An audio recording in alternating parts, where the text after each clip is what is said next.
Big TV భక్తి సమాచారం WhatsApp ఛానల్లో జాయిన్ అవ్వండి. అన్ని విశేషాలు ఎప్పటికప్పుడు తెలుసుకోండి.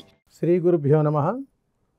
జన్మనిచ్చినటువంటి తల్లిదండ్రులకు శిరస్సు వంచి పాదాభివందనాలు తెలియజేస్తున్నాను.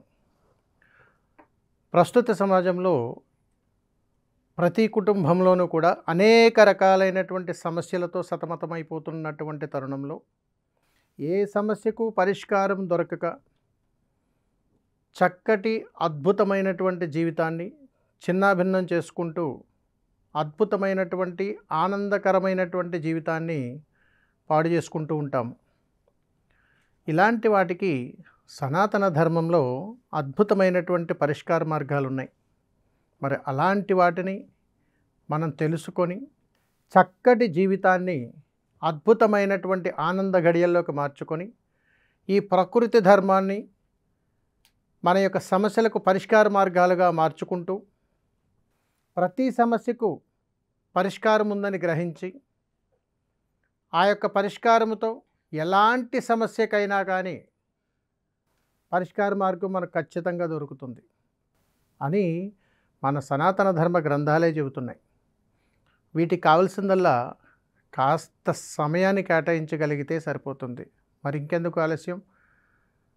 ఈ సమస్య పరిష్కారంలో అనేక రకాల సమస్యలు, వాటి యొక్క పరిష్కార మార్గాలు ఇక తెలుసుకుందామా? మరి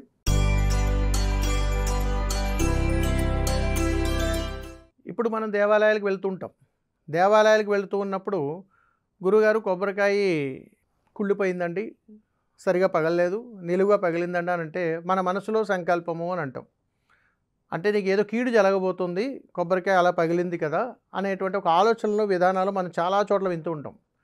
కానీ ఒకటి గమనించాలి, మనలో ఉన్నటువంటి అజ్ఞానాన్ని తొలగించడం కోసం ఒక కొబ్బరికాయని మహాసంకల్పముతోటి భగవత్ స్వరూపానికి సమర్పిస్తూ ఉంటాం.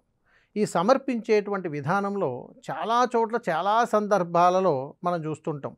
ఏదైతే కొబ్బరికాయ ఉన్నదో ఈ కొబ్బరికాయని భగవంతుడికి సమర్పించేటప్పుడు నేను ఎంతో అజ్ఞానంతో కూడి ఉన్నాను, నా అజ్ఞానాన్ని తొలగించి జ్ఞానం అనేటువంటి మహాయజ్ఞానికి నేను శ్రీకారం చేస్తున్నానయ్యా అని చెప్పి తొడిమి కలిగినటువంటి కొబ్బరికాయ వైపు మనం చేయి పెట్టి పట్టుకోవాలి.